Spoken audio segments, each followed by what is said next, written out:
Buckle up, Maryland, it's the law. How many people in here, when you get in the car, the very first thing you do, click, buckle up, right?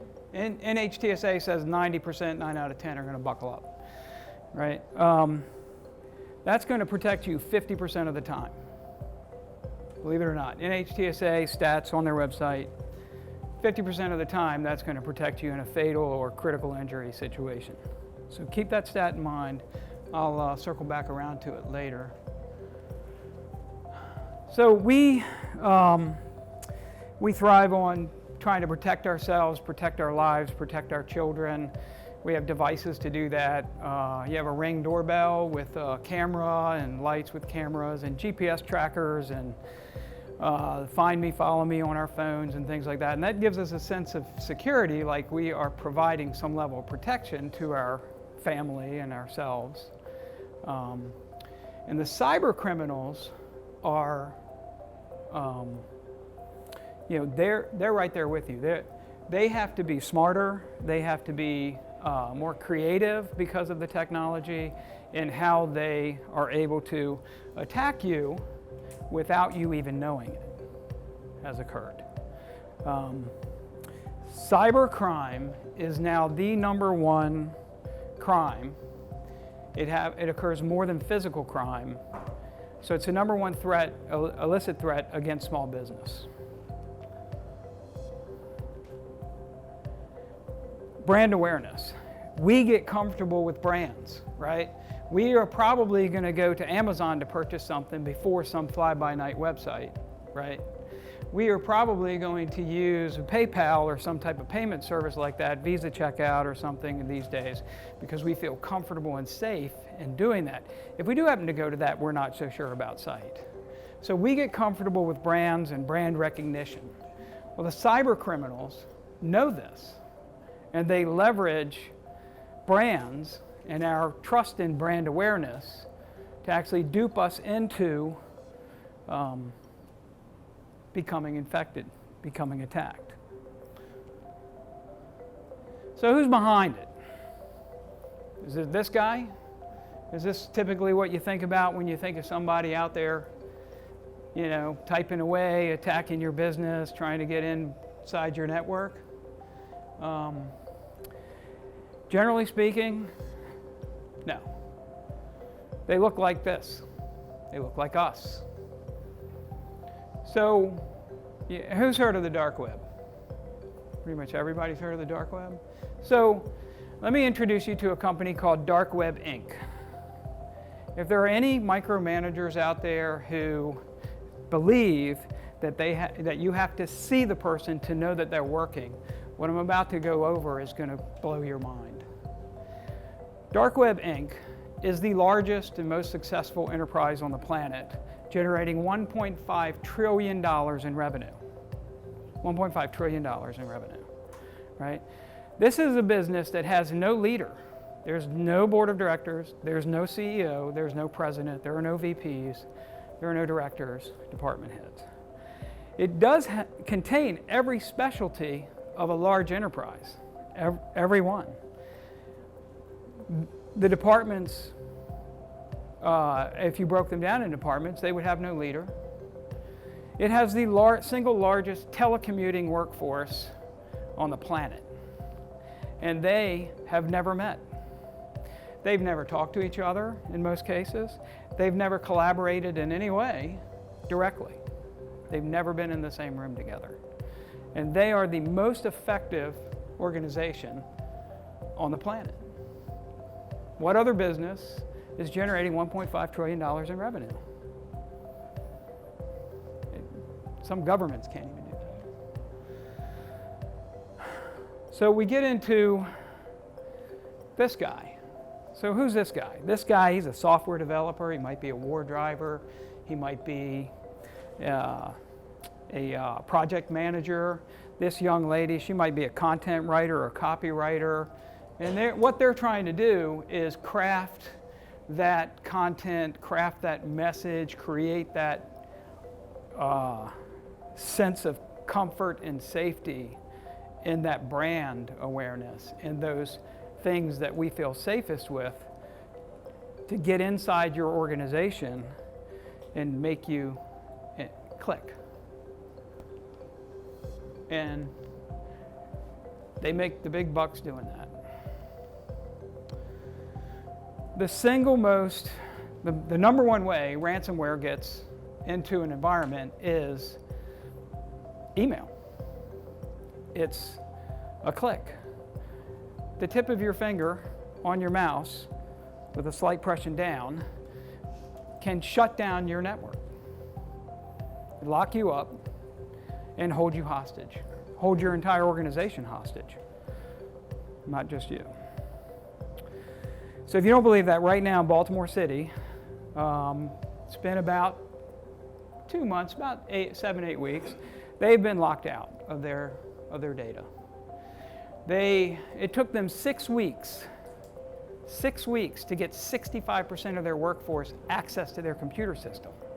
Now, that didn't mean they could work, that just meant they could access the system. They announced that they will not be generating invoices in June. They did not generate invoices in May. They cannot process home sales, and they don't know what services you've purchased and how much of it you purchased in order to even generate an invoice. Who has a business that could tolerate 2 months without invoicing? Who could not send an invoice for 2 months? Who could not know who their customers are and what services they sold them for 2 months? Right? You have to think about that. Now, you look at Greenville, North Carolina was also hit. Salisbury Police in January. Greenville was 3 months ago. Salisbury Police, right up the road here, January. And Riviera Beach, Florida was last week. And you say, oh, well, those are government agencies. But they have the funds and the resources to stop it, right? As opposed to a small business or medium-sized business, right? SMBs are the number one target, right? But you don't hear about it because it's bad publicity, right? You look bad and you don't want your customers to know that all their data was stolen.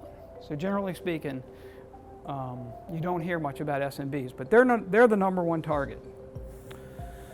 And anyone in this room could have clicked the same email that the employee in Baltimore City clicked to shut down their network, which Baltimore City had to shut it down. They had to turn it off. So by a show of hands, who could turn off their computer system for 4 hours and not be impacted? Who could go a day? A week? A month? What would happen to your business if you had to stop operating for a month or 8 weeks, right? So, Dark Web Inc., they did their job. They got the job done, and they got paid. You got knocked out. You got 97% of all breaches are preventable. 97%. Now earlier we determined that just about everybody in this room will buckle up to protect themselves 50% of the time. So will you buckle up your security to protect your business 97% of the time?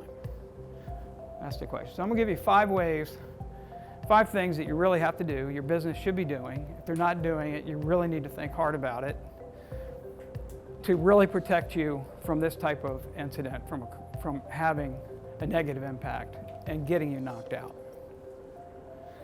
The first thing you got to have is a security policy.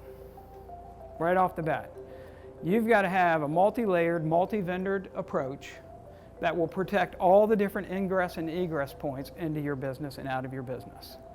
You need to have documented processes, policies, and procedures on who can do what, when, and where. That will take care of the 97% in most cases. That'll stop 97% of the threat from coming in. The second thing you need is an incident response plan. You need to know what the number one thing is, you need to have something that's going to trigger, hey, we have an incident. Could be a piece of malware, could be so that you can stop the threat from spreading and further harming your business. Next up is a business continuity plan. What's business continuity? When you go that 4 hours or that day or that month, you have to have, if I don't have a computer system, if I have limited aspects of the computer system, how can I continue to operate my business? How can I continue to do my work while I've got somebody else doing some type of recovery to get us back and going? So if you're not able to send invoices and you've got to do them manually, if you have to figure things out manually and get these workarounds in place, you have to have your continuity of operations, right? That's very important. You have to have a disaster recovery plan. Number 4, the disaster recovery plan says, all right, I'm operating, I've lost a bunch of stuff, I got to get that back, but all the things I did while I was operating, I got to merge that in so that when I'm fully recovered and up and running, I'm current. Okay? And the 5th thing is that this is going to have a financial impact to you. So you need to have good quality cyber liability and cyber crime insurance. The law requires you to report a breach. Department of Homeland Security defines a breach as it happened or it didn't happen. And if your network isn't set up to say data never left, personally identifiable information never left, personal security information never left, then DHS says it left. And you're required by law to notify every customer who potentially lost that data. You got to file a police report within a certain amount of time. You have legal requirements to protect your data, your data that is sensitive to your customers. So I want to thank everybody for the opportunity. I appreciate it, and stop by our booth and see us, and we can fill in the gaps. Awesome. Thank you. All right.